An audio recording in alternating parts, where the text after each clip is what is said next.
This week on Geek Crash Course, we're covering the breakout new trilogy, Divergent.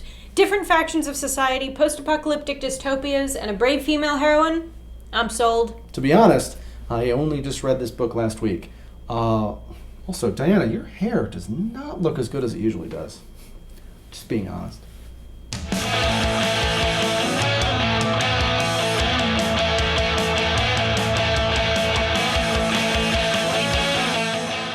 Set in post-apocalyptic Chicago, Divergent takes place in a future society divided up into different factions, each devoted to upholding a virtue of humanity. Abnegation are the selfless. Above all, they value selflessness and are responsible for most of the community service and charity in the factions. They wear uniform gray outfits so as not to draw attention to themselves and are considered incorruptible. Thus, they run the council that heads the 5 factions. Amity are the peaceful, their colors are red and yellow. They're interested in peace and harmony among all people and play the role of counselors and caretakers of the society, making sure everyone is, above all, happy.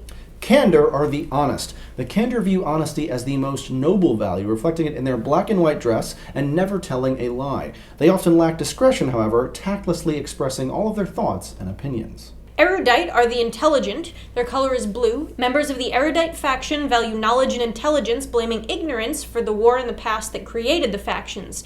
However, their quest for knowledge takes a bit of a dark turn when they start to get power-hungry with all of the information they know and have access to.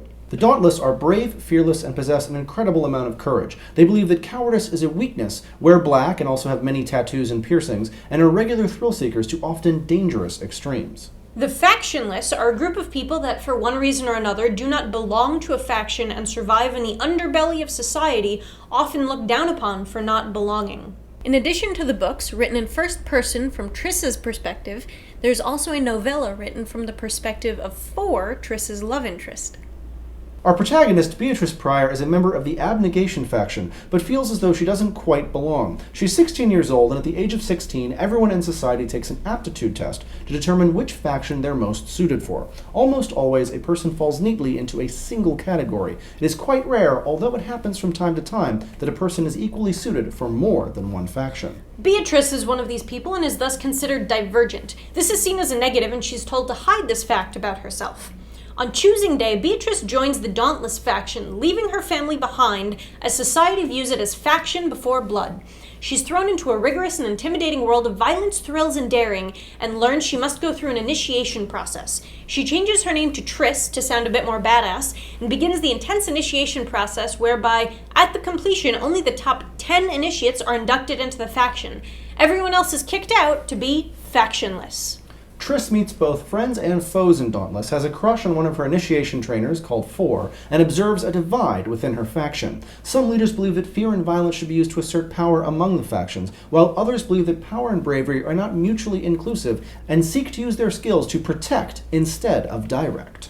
Relations between the factions, a classic dystopian story threat, and Triss's divergent status all play into the major conflict that arises in the book and leads us into the sequel, Insurgent. Four's real name, Tobias, is taken from Veronica Roth's favorite character in the Animorphs series. The third book in the trilogy, Allegiant, comes out in October. We can't wait. Also, a movie is slated for 2014 starring Shailene Woodley, might have pronounced that wrong, you're going to tell me in the comments anyway, as Triss. Although it has a Hunger Games feel to it, the story is surprisingly non-Hunger Games. However, if you like the Hunger Games, I can almost guarantee you'll like Divergent. It's a weird line to toe, but Divergent does it uniquely and successfully, so basically your homework is to read the books and see the movie when it comes out, because we're hopeful, because it looks good. Yeah, everybody in it looks pretty cool. It took the novel's author, Veronica Roth, a long time to come up with the title of the third book, Allegiant. As a joke, she would refer to the third book as Detergent before she settled on a title. Which faction would you belong to? Let us know in the comments below, and remember to subscribe for more Geek Crash Course. If you have any questions, you can find us on Twitter, Facebook, and our website, geekcrashcourse.com. Thanks for watching, and we'll see you next week on Geek Crash Course. You look better with the black and the bird tattoos. Thanks. Oh God! Honesty's not the best policy! No!